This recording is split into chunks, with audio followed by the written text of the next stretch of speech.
Hello, everyone. We are back today with more interviews about becoming a sleep consultant. Today, we're talking to Taylor, and she's going to tell us a little bit about herself before she became a sleep consultant. So, go ahead, Taylor. Before I became a sleep consultant, I was where I had worked at a credit union for 15 years. I had had my first child, and then I was pregnant with my second, and I was always at the credit union. I would get members, they would have children or babies, and I would always, honestly, at my 9 to 5, I'd be like asking people like, "Is your baby sleeping? Like, I sleep trained my first, I'm pregnant with my second. Like, here's some tips." Like, it was very evident that I was passionate about sleep training, not about banking. So cut to having Brooklyn, and I was on my mat leave, and I was saying to my husband like, okay, I really want to help families the way we helped our firstborn. And then we had already signed up to do sleep training with our second. And I just decided that after we sleep trained Brooklyn, and it went so easily and so beautifully because I knew the process, I was like, I want to do this for other families, but especially other moms. So I want people to feel the instant relief that I felt after sleeping a whole night. Like, what? I get to sleep 8 hours. I want other moms to feel like this too.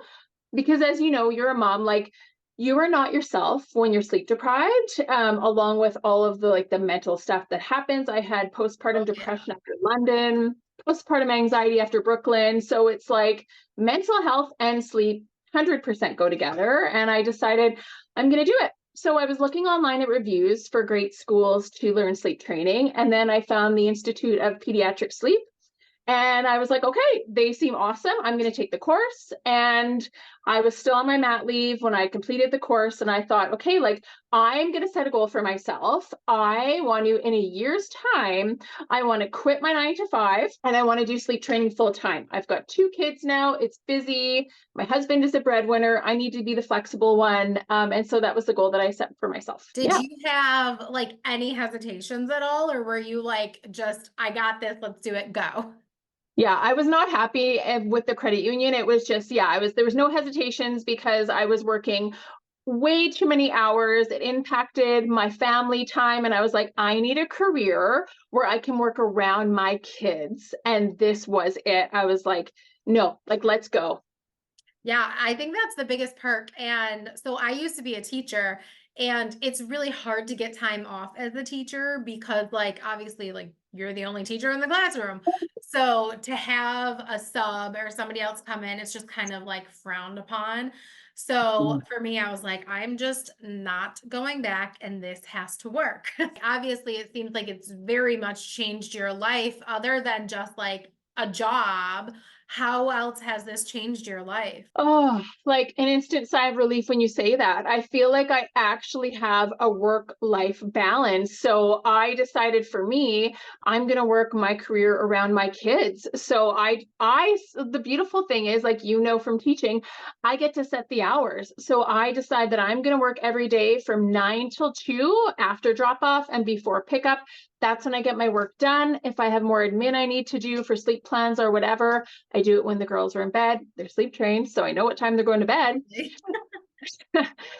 It's just I actually feel like I have a work-life balance, and I can be like the biggest thing for me is I can be present for my kids. So when I was working for the credit union, like I would miss dance recitals. I would just miss the simple things of dropping my girls off in the morning or picking them up. And I'd see all these other stay-at-home moms doing it. And I was like, I want to be able to do that. As I was telling you earlier, like I'm the pack president at I never thought I'd be on a pack, by the way.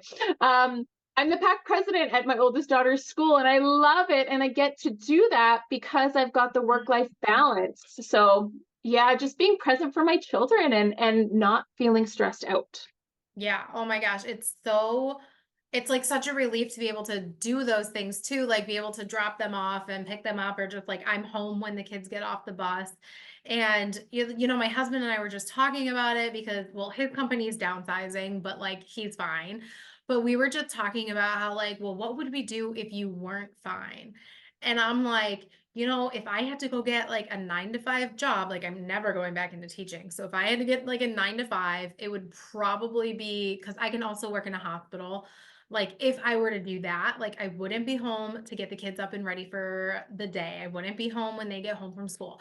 I wouldn't be able to go to any of like their field trips and this and that. So it's like there's so much freedom that like no corporate company can like pay me enough money to make it worth missing all of this stuff.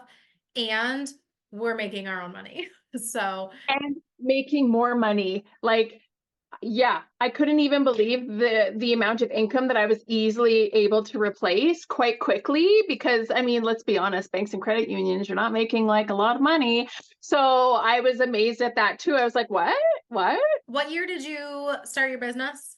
I started my business in 2020. No, it would have been, sorry, 2021 because it was just after that mat leave. Yeah. How long would you say, this is just a common question that I get from a lot of potential students, like how long would you say it actually took you to go from starting your business to replacing that income? For me, it was about a year. With Yes. a lot of crazy hustling, or was it like a lot of word of mouth and Yeah, I mean, I hustled when I shook no, don't get me wrong, you have to work hard and you have to put in the hours and you have to be organized, but I thought it would take way more work than it did. I couldn't believe word of mouth for me anyways. It just like honestly, now that's all of my clients is like my cousin's aunt like referred me right? to you. It's just and I find, like when you're good at what you do and you're passionate about it and you put in the work, the word of mouth travels so quickly. I don't Yeah. have to do as much advertising now because just word of mouth. But yeah, Yeah. I mean, like the door hangers, the Facebook advertising, all of the moms group, like all of the mom groups, you just have to put yourself out there as much as you can. I would say the first year, I would do seminars, like you just have to put yourself out there and then I felt it just flows. I think so too. And I remember somebody who had been a sleep consultant for several years when I very first started. She told me that she could track her like new clients all the way back to like, well, she was referred by a client who was referred by a client, who was like her very first client ever. And I was like, oh, that'll never happen. And now, like, I'm working, like, every single person I'm working with right now is a referral from people I've worked with years ago. So, I mean, it's Yes. definitely like do your job and do it well. And Yes. the people will do the advertising for you. For you. Totally 100%. Yes. Yeah. So Absolutely. then let's say like somebody is watching this video and they're like on the fence and they're not really sure like if this is for them. What advice would you give them? I mean, first I'd want to ask, why don't you think this is for you? I feel like the biggest piece of advice is you have to invest in yourself and you have to believe in yourself that you can do this. If you want anything, no matter what it is in life, bad enough, then you will make it happen. So I would say believe in yourself, invest in yourself and get to work and you will be amazed at what you can accomplish. And it's so hard for people that are 9 to 5s because I was feeling like this for so long when I was in mine. It's like, can I replace my income? Like, can I be my own boss? Just take the jump, take the leap. If you work hard enough and you believe in yourself, 100% it's going to happen. Yeah. Oh, I totally agree with that because the people who end up like quitting or like saying, oh, I'm just going to go back to my 9 to 5 are the people who didn't put in all that work and maybe didn't realize like this is your business. You kind of have to Yes. put that in Yes. and, it does pay off, but like to work your butt off like that whole first year, like I would like schedule times and I like still sometimes do like I would schedule times and like days, like actually Mondays Mhm. are my days to go out in the community and introduce Yeah. myself to people. So it's definitely, something that you have to be very disciplined at yourself too. Yeah, you have to be disciplined. And I found time blocking worked for me because you know what it's like when you work for 9 to 5, you're used to reporting to somebody. So for me being in sales for so many years, it was like, okay, how many members did you help today? How many mortgages did you sell? How many investments? And you've got someone constantly on you being like, what did you do today? You need to do this tomorrow. And when you have your own business, you need to be saying that to yourself. So like you, I had to time block and be like, okay, so for me, Mondays. Mondays is reaching out to clients and client calls.